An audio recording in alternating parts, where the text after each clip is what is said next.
पिछले 100 सालों में सितंबर का जो महीना है ना, ये स्टॉक मार्केट के लिए सबसे मनहूस महीना माना जाता है। इवन 1928 से 2023 तक के डेटा को स्टडी करने के बाद ये पता चलता है कि ऑलमोस्ट पिछले 100 सालों में अमेरिका का जो स्टॉक मार्केट है उसने सितंबर के महीने में बाकी सभी महीनों के कंपैरिजन में सबसे खराब परफॉर्म किया है और इसमें जो एवरेज डिक्लाइन है वो 1% का है। और अगर पिछले 3 साल की बात करें तो S&P 500 जो कि यूएस की टॉप 500 कंपनीज होती हैं उनका इंडेक्स है। जैसे इंडिया में निफ्टी होता है वहां पे S&P 500 है। तो इसने सितंबर 2021 में -4.76% के रिटर्न्स दिए थे, 2022 में तो -9.34% के रिटर्न्स दिए थे, 2023 में -4.87% के रिटर्न्स दिए थे। और अगर 2024 की भी बात करें ना तो अभी इस महीने को सिर्फ 10 दिन गुजरे हैं और ऐसे में ही जो यूएस का स्टॉक मार्केट है वो 3% से ज्यादा डाउन है। और ये सिर्फ यूएस की बात नहीं है, ग्लोबली सितंबर का जो महीना है ये स्टॉक मार्केट के लिए खराब रहा है। और ये जो मनूसियत है ना, इसको पॉपुलरली सितंबर इफेक्ट के नाम से जाना जाता है। तो ये तो ठीक है कि हर साल सितंबर का जो महीना है ये स्टॉक मार्केट के लिए खराब रहा है, लेकिन इस साल सितंबर के महीने में क्या होने वाला है ये कुछ हो चुके और कुछ होने वाले इवेंट्स के ऊपर बहुत ज्यादा डिपेंड करता है। इसमें सबसे ज्यादा इंपॉर्टेंट है 17 और 18 सितंबर को होने वाली यूएस फेड की मीटिंग, जिसमें इंटरेस्ट रेट को लेकर डिसीजन आना है। और ये जो डिसीजन है ना वो 4 तरह का हो सकता है। पहला, यूएस फेड इंटरेस्ट रेट में कोई भी चेंज ना करे और उसको बिल्कुल सेम रखे। लेकिन ये बात स्टॉक मार्केट को बिल्कुल भी पसंद नहीं आएगी, क्योंकि मार्केट की अभी एक्सपेक्टेशन है कि इंटरेस्ट रेट्स कम होने चाहिए। तो अगर इंटरेस्ट रेट चेंज नहीं होते हैं तो ये मार्केट के लिए बहुत खराब होगा और इससे मार्केट बुरी तरह से गिर सकता है। बट ऐसा होने के चांसेस मुझे पर्सनली काफी कम लगते हैं। दूसरा हो सकता है कि यूएस फेड इंटरेस्ट रेट को घटाने की जगह बढ़ा दे। अगर ऐसा हो गया फिर तो समझो मार्केट तो गयो, लेकिन ये होने के चांसेस मेरे अकॉर्डिंग ऑलमोस्ट 0 हैं। तीसरा हो सकता है कि यूएस फेड इंटरेस्ट रेट को जैसा लोग चाहते हैं कि 50 बेसिस पॉइंट कम से कम घटाए, ऐसा कर दे। और अगर ऐसा होगा तो मार्केट अच्छा खासा बढ़ सकता है। और ये जो फेड की मीटिंग है ये 17 और 18 सितंबर को है। तो 17-18 को तो मीटिंग होगी और 18 को जो यूएस फेड के चेयरमैन है वो इंटरेस्ट रेट से रिलेटेड उनका जो भी डिसीजन होगा उसको बताएंगे। बट इंडिया के हिसाब से देखें तो जब यूएस में 18 की सुबह चल रही होगी उस टाइम पर इंडिया में ऑलरेडी 18 तारीख का मार्केट क्लोज हो चुका होगा। तो इसका जो इम्पैक्ट होगा वो हमें 19 सितंबर को मार्केट में देखने को मिलेगा। और फोर्थ, जो मेरे अकॉर्डिंग होने के सबसे ज्यादा चांसेस हैं वो ये हैं कि यूएस फेड इंटरेस्ट रेट को कम तो करे बट सिर्फ 25 बेसिस पॉइंट ही करे, क्योंकि मेरे अकॉर्डिंग यूएस फेड चाहेगा कि जो नेक्स्ट मीटिंग होगी उसके लिए भी या उस टाइम पर भी इंटरेस्ट रेट को घटाने के लिए वो कुछ मार्जिन रखें। बट अगर ऐसा होता है और सिर्फ 25 बेसिस पॉइंट ही इंटरेस्ट रेट को घटाया जाता है तो आई डोंट थिंक कि मार्केट इसको कुछ खास सेलिब्रेट करेगा।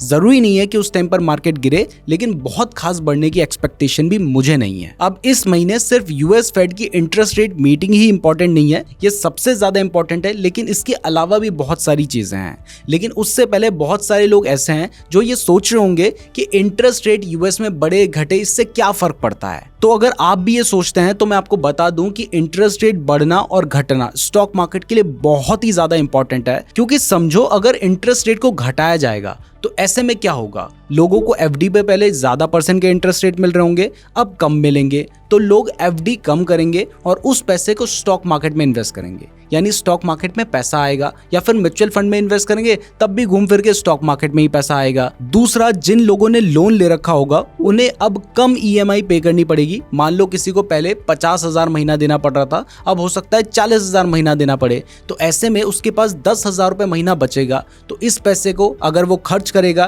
तो उससे कंपनीज का प्रॉफिट बढ़ेगा। अगर वो इन्वेस्ट करेगा तो भी पैसा स्टॉक मार्केट में आएगा।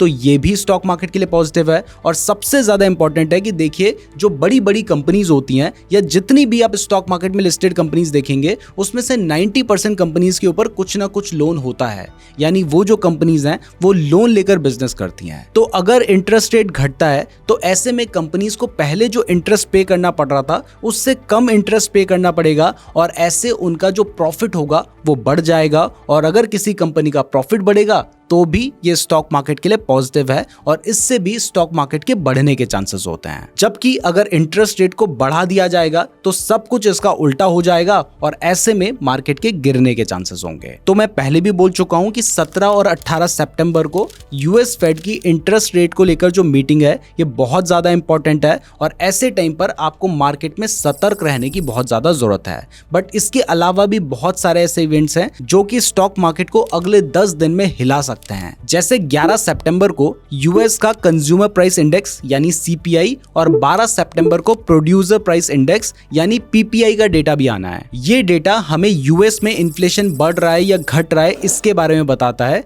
जैसे अगर कंज्यूमर प्राइस इंडेक्स यानी सीपीआई बढ़ता है तो इसका मतलब है कि हम जो कंज्यूमर हैं हमारे लिए गुड्स एंड सर्विसेज की प्राइस भी बढ़ गई है, मतलब सामान या सर्विसेज महंगी हो गई हैं। इन शॉर्ट महंगाई बढ़ी है और अगर महंगाई बढ़ती है तो महंगाई को कंट्रोल करने के लिए तो इंटरेस्ट रेट बढ़ाए जाते हैं और ऐसे में यूएस फेड की जो मीटिंग होनी है उसमें इंटरेस्ट रेट के घटने की जगह सेम रहने और इवन बढ़ने के चांसेस भी बढ़ जाएंगे, जो कि मार्केट के लिए नेगेटिव है। ऐसे ही अगर पीपीआई यानी प्रोड्यूसर प्राइस इंडेक्स बढ़ता है तो इसका मतलब है कि जो गुड्स एंड सर्विसेज की प्रोडक्शन प्राइस है यानी उस सामान को या सर्विस को बनाने में जो खर्चा आ रहा है वो बढ़ गया है। तो ऐसे में आगे चलकर उसको बेचने की प्राइस भी बढ़ेगी, यानी अगर पीपीआई बढ़ेगा तो आगे चलकर सीपीआई बढ़ने के भी चांसेस बढ़ जाएंगे। घुमा फिरा के इन्फ्लेशन बढ़ेगा, यानी अगर पीपीआई बढ़ा हुआ आता है या सीपीआई बढ़ा हुआ आता है तो ये काफी नेगेटिव है मार्केट के लिए, क्योंकि इससे इंटरेस्ट रेट जो कम होने के चांसेस हैं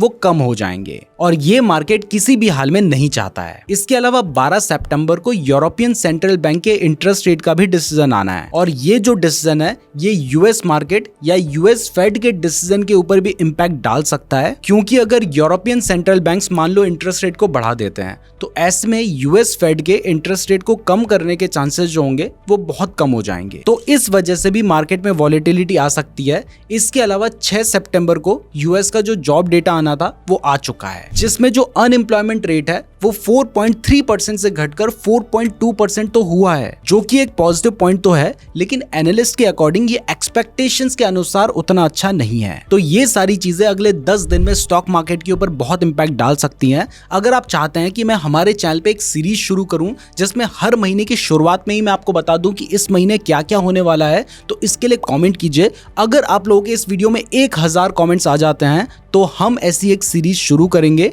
जिसमें हम महीने के शुरू में ही आपको बता देंगे कि इस महीने किस किस डेट में आपको स्टॉक मार्केट से थोड़ा सावधान रहने की जरूरत है और उसके पीछे रीजंस क्या हैं। वीडियो पसंद आई है तो वीडियो को लाइक और चैनल को सब्सक्राइब जरूर कर दीजिएगा। अगर आप स्टॉक मार्केट में इन्वेस्ट या ट्रेड करने के लिए बेस्ट डीमैट अकाउंट खुलवाना चाहते हैं तो कुछ अच्छे डीमैट अकाउंट के लिंक मैंने आपको डिस्क्रिप्शन पे दे रखे हैं, तो डिस्क्रिप्शन जरूर चेक कर लीजिएगा। धन्यवाद।